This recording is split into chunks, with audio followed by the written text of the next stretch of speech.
But before we get into this part, let's stand and sing song number 142.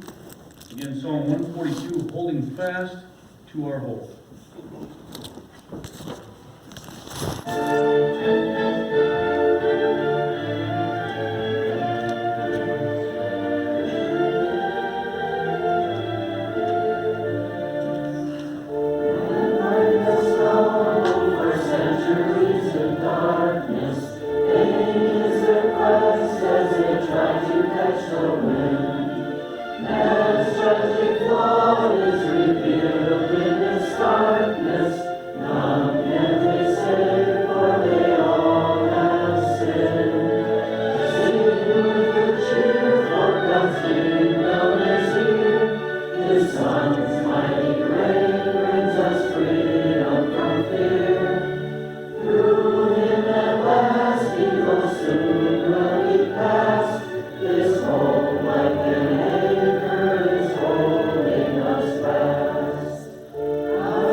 So this week, the article is going to discover how children can be kept safe from sexual abuse. We're going to learn how elders act on behalf of the congregation and how parents can protect their children from this injustice. So we're going to get right into this information, and we'll start with having paragraphs 1 through 3 read. Jehovah God hates all forms of wickedness. How he must hate child sexual abuse, and especially repugnant wicked deed. In imitation of Jehovah, we as his witnesses abhor child abuse and do not tolerate it in the Christian congregation. Any act of child abuse is absolutely opposed to the law of the Christ. Why can we say that? As we learned in the preceding article, the law of the Christ, that is, all that Jesus taught both by word and by example, is built on love and promotes justice. Governed by this law, true Christians treat children in a way that makes them feel safe and genuinely loved. But child abuse is a selfish, unjust act that makes a child feel unsafe and unloved. Sadly, child sexual abuse is a worldwide plague, and true Christians have been affected by this plague. Why? Wicked men and impostors abound, and some may try to enter the congregation. In addition, some professing to be a part of the congregation have succumbed to perverted fleshly desires and have sexually abused children. Let us discuss why child abuse is such a grave sin. Then we will consider how elders handle instances of serious wrongdoing, including child abuse, and how parents can protect their children. Well, let's have a scripture read in Psalm 5, verse 4 through 6. Volunteer to read that? Sister Slaker. For you are not a God who takes pleasure in wickedness.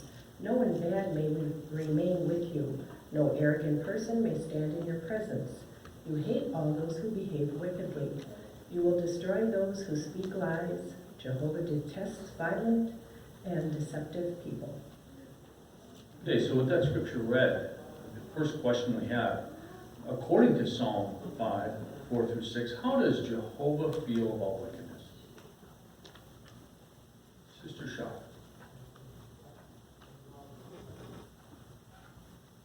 Well, as the scripture brings out, it says that God does not take pleasure in wickedness, and he says too that he destroys all those who speak lies. So it is something that's not in Jehovah's or being. Yes. Sister Swan? It says he feels repugnant or revolting, repulsive, vile, nauseating. So all those things, we can't be serving Jehovah because Romans 12:9 talks about love without hypocrisy, abhor what is wicked, cling to what is good. So you can't have both things. Jehovah absolutely abhors child abuse. Thank you. Let's, the big question is, why can we say that child abuse is opposed to the law of Christ? Let's get,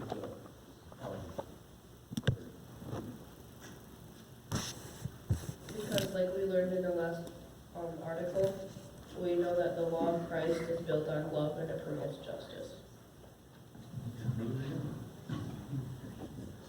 I appreciated the phrase here, it makes a child feel unsafe and unloved. Even if we have loving parents, many times this kind of a perversion takes place when you're outside the reach of your parents. Such a thing happened to me. I never even told them yet. But it winds up with this result, feeling unsafe and unloved. How do I navigate through life to make sure that never happens to me again, is a feeling young ones wind up growing up with instead of feeling safe and protected. Sister Jance. And even though you wouldn't expect something like that to take place in the Christian congregation, some people have gone to that extreme. They've succumbed to perverted fleshly desires, and they've abused children. And so that's why the scripture in 2 Timothy is present there about how wicked men and impostors would advance from bad to worse, misleading and being misled. So people who were once in the congregation and in an upstanding position have given into that fleshly desire and have actually fulfilled what that scripture says. They've advanced from bad to worse. Brother Xander. So we're going to discuss why that child abuse is such a grave sin. And then we will understand how the elders are supposed to handle this, and which is reassuring to us, to every one of us, that there is direction for the elders. And then the last thing is how parents can protect their children. Very good. Okay, let's go ahead. And the next subheading, the grave sin, paragraph 4 and 5. Child abuse has far-reaching consequences. It affects the victims as well as those who care about the victims, their families, and their Christian brothers and sisters. Child abuse is a grave sin, a sin against the victim. It is a sin to inflict unjust pain and suffering on others. As we will see in the next article, the child abuser does just that. He hurts the child in devastating ways. He betrays the child's trust, robbing the child of his or her security. Children must be protected from such a wicked deed, and those who have been victimized by it need comfort and help. How is child abuse a sin against the victim? How is it a sin against the victim? Sister Crystal. It keeps that person from acting normal. They become abnormal. Their whole life becomes abnormal. I can't begin to explain the pain and the suffering that comes with it. Can't imagine. Sister or Brother Jackson. The victim is certainly in a sad situation, but it also affects her family members, her mother or father if they're alive, or brothers or sisters. And by extension, it affects those in the congregation. We all feel that when we hear these stories. And it doesn't mean that they're not real, and it doesn't mean that we can do anything about it. We certainly can pray for that person at this present time. Sister Birch? And I can only think too about how the parents must suffer and the rage that must come up into the hearts of the mothers and fathers, and how that can affect their relationship with Jehovah if they're not able to get a hold of it. Yeah, that's a good point. Brother Knowles? In 1 Thessalonians 5:14, it says, "Speak consolingly to the depressed soul." Well, certainly someone who has been abused is going to deal with depression. So we have to care for their needs when they are in that state. Mm-hmm. And Sister Houston? And in order to survive emotionally, many of them say they have to put up walls. Maybe girls have trouble with men. All these different relationship issues or personality issues that are just survival tactics for themselves can make it hard for relationships. So we have to be more tender and understanding when we see reactions that are not as easy to deal with. We have to be more compassionate. Mm-hmm. And as an elder, my experience as an elder, as Brother Knowles brought up, speak consolingly to those who have been affected by child abuse. It's not the year after, or 2 years, or 10 years, it's 40 years. And people are affected the rest of their lives, as some of you can attest to. And so it's a serious issue. Let's move ahead and have paragraph 6 and 7. A sin against the congregation. When someone who is a part of the congregation becomes guilty of child abuse, he brings reproach on the congregation. How unfair that it is to the millions of faithful Christians who are putting up a hard fight for the faith. We do not tolerate in our midst individuals who unrepentantly commit wicked deeds and who bring reproach on the good name of the congregation. A sin against the secular authorities. Christians are to be in subjection to the superior authorities. We prove our subjection by showing due respect for the laws of the land. If someone in the congregation becomes guilty of violating a criminal law, such as by committing child abuse, he is sinning against the secular authorities. While the elders are not authorized to enforce the law of the land, they do not shield any perpetrator of child abuse from the legal consequences of his sin. The sinner reaps what he has sown. Okay, a lot of information here. How is child abuse a sin against the congregation and against the secular authorities? Brother Smith. As far as the congregation goes, we work very hard at having a clean reputation and in honoring our God Jehovah. This sullies our reputation and brings reproach. Mm-hmm. Sister Torres. And unfortunately, when someone commits this vile act, the rest of the world paints the whole congregation with a broad brush and declares all of them more or less guilty. Mm-hmm. Yes. Sister Ruth. If I said a Catholic priest, what would be the first thing that you would think of? Pedophile, correct? Even though that is the tragedy, the real tragedy is that it was swept under the carpet. It has not been addressed. It is still going on. And that's why if someone is found guilty within the congregation of child abuse, they need help and it has to be addressed immediately. Mm-hmm. Yes. Brother Birch, your comment.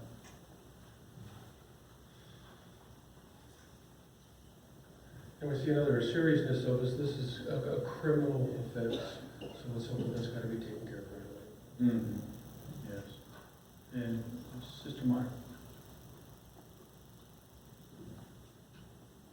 I was thinking about the name of Jehovah. When I learned from best Jehovah's Witnesses, first thing I learned was Jehovah's name. So this name we're supposed to be glorified. How do we be glorified? How we should be cleaned up? Very good, thank you. Brother Crystal. I remember years ago when some of this hit the fan in Sheboygan and other areas close to here, it showed pictures of the individuals who were the culprits or the perpetrators, and that they were living a life of luxury and being kept in close quarters within their congregations' buildings, watching TV and having pizza and things like that, while the child on the outside is suffering. Sister Swan.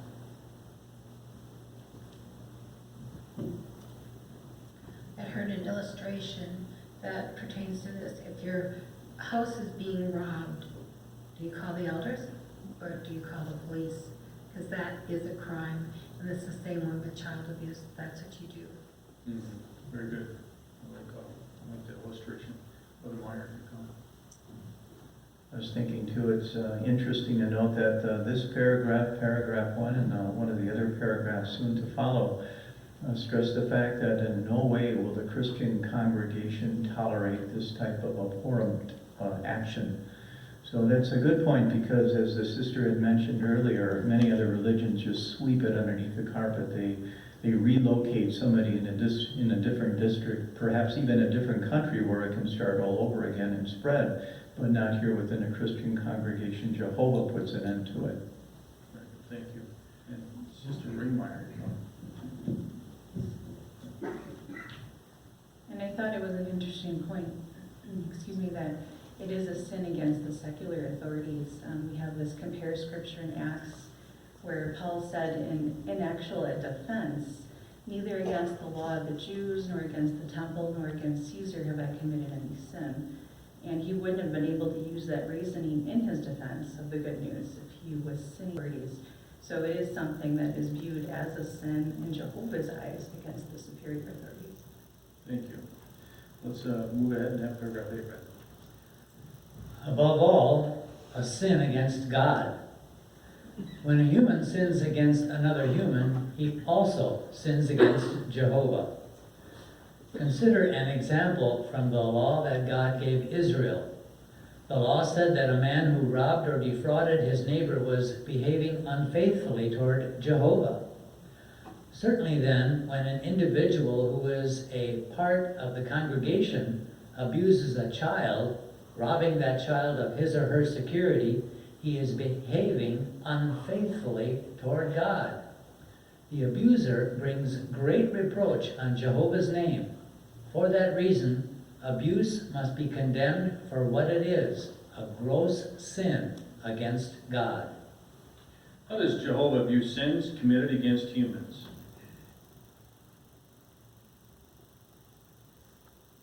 Brother Verstrade. He also considers that a sin against Jehovah, and that shows how bad it is. Yes, and Brother Knowles.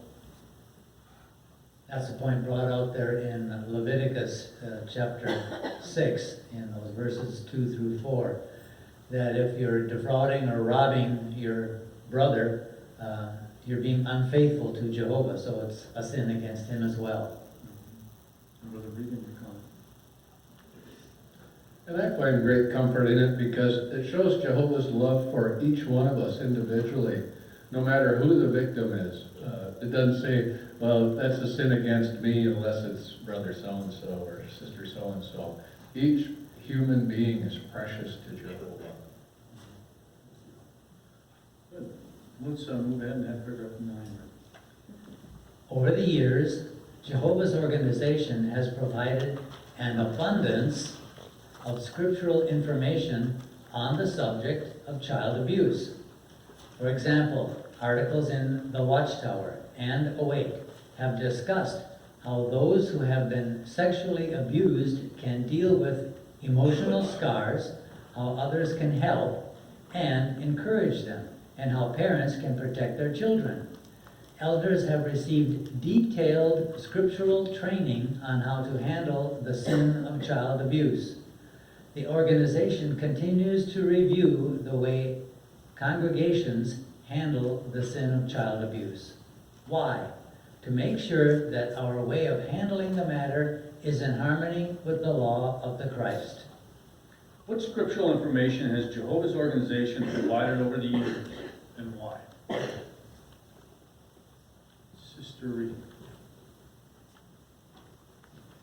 We've had many, many articles over the years in the Watchtower and Wake, how, discussing this issue and how people that can deal with the emotional scars and help and encourage others, and how parents can protect their children, and the elders give special training on how to handle this issue as well. Mm-hmm. Sister Jackson.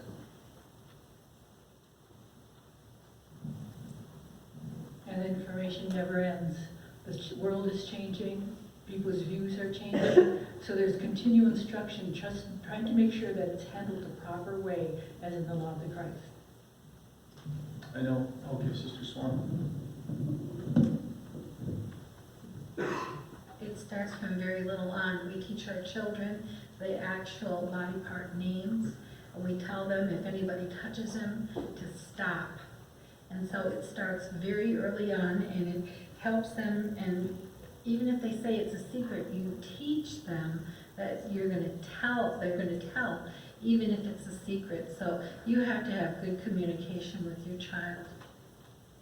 Yes, I was going to say, when I first came into the truth, I was first attending the meetings, it was kind of embarrassing, some of the talks. I mean, Joe's organization gets in, what is pornea? What is sex? And gets into detail, and I was, whoa. But that's education, and that helps us all, doesn't it? Sister Meyer.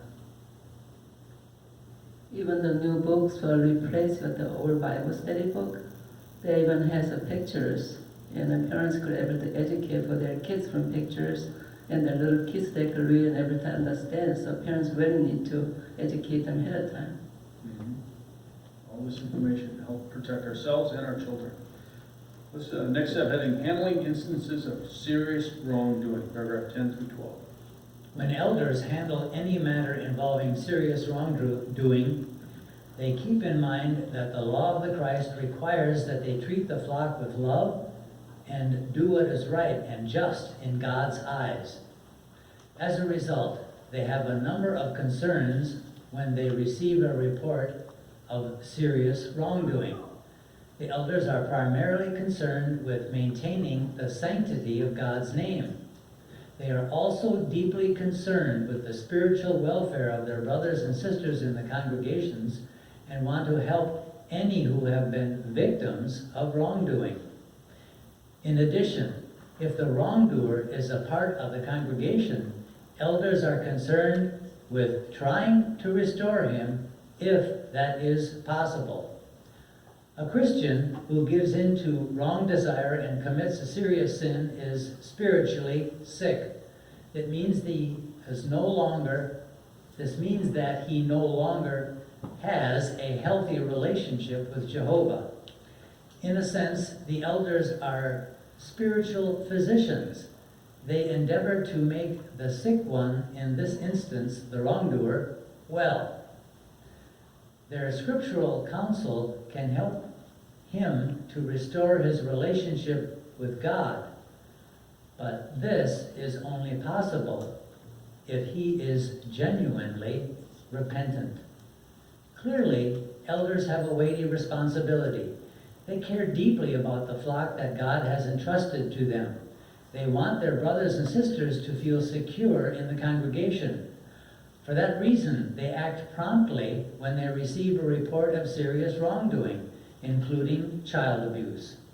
Consider the questions that appear at the beginning of paragraphs 13, 15, and 17. First question: when they handle any matter involving serious wrongdoing, what do elders keep in mind, and what concerns do they have? What do we learn? Sister Shah. Well, as Leviticus brings out that they must keep in mind Jehovah's commandments and that his name should be sanctified. So their deep concern is really about the spiritual welfare of their brothers and sisters. Yes, for the reason you're talking. I can certainly begin to appreciate how hard the brothers work. Hope we never have to handle that. It'd be nice to say that you never have to. But talk about sleepless nights. There seems like it came out like 4 concerns. Ultimately, Jehovah's name.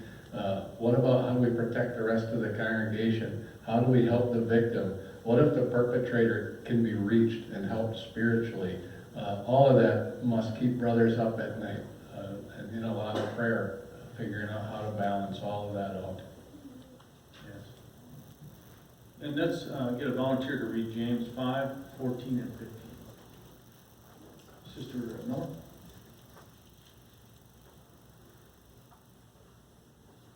Is there anyone sick among you? Let him call the elders of the congregation to him, and let them pray over him, applying oil to him in the name of Jehovah.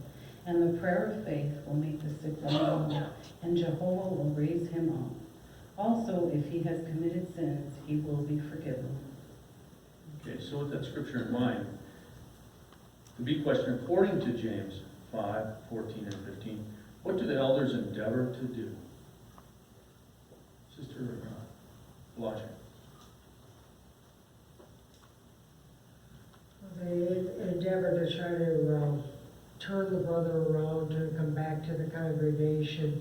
As the scripture brings out, it says, if anyone's sick among you, let him call the elders to him.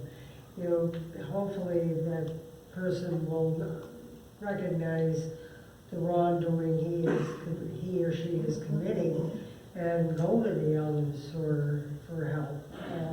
But too often, that's not the case. So, as Brother Regan said, there's a lot of sleepless nights in how to handle the situation properly. Sister Houston, you're coming. This, for a victim, this must be very difficult to imagine that the perpetrator could turn around and be forgiven and maybe be in the congregation again. But of course, Jehovah does not remove the consequence of their action. They're going to pay dearly for the rest of the system. But like Manasseh, who did deplorable things, the law of Christ is higher sometimes than what our heart's law of love is.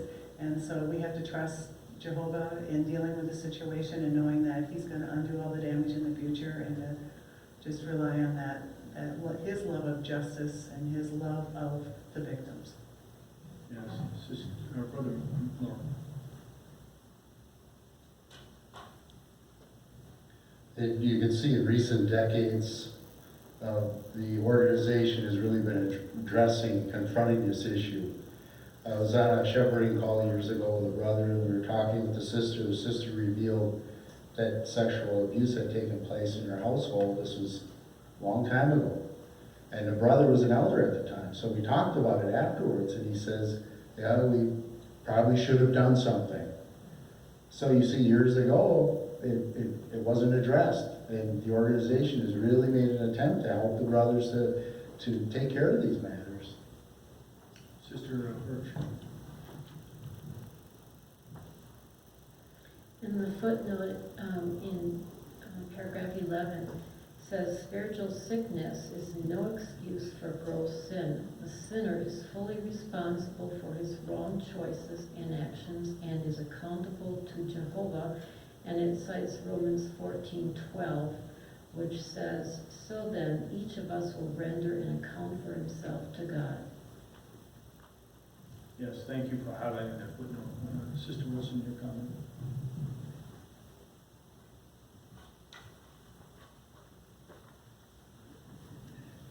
I was just thinking within the congregation, as an elder, this could be a friend of yours, and this could be someone that you're close to, and now you have to help this brother. How you have an elder would have to put away their feelings, their personal feelings of disgust or whatever, to be able to turn that around, to be able to help your friend, basically. Mm. Yes, and again, this is all part of education. Everybody comes from different walks of life, and for some, something like this happening is, you can't even imagine it. So they can't even recognize that stuff like this happens in the world that we live in, but it does. Sister Crystal. So, trying to wrap your head around how Jehovah works it when you realize that there's been an injustice done to someone you really love, and you realize that it's part of the system of things that's been sick for a long time, and that those people have been raised in that sickness, they have carried out those kind of deeds, and then when you're rubbing shoulder to shoulder with them, it's amazing what comes out in your head, that Jehovah explains that, you know, he that is hurting you is touching his eyeball, that it's in Jehovah's hand, you have to leave it in Jehovah's hand, you cannot take it out on that person. All these different things that Jehovah helps you to process and get through because of the scriptures have been so helpful. So rely on those scriptures.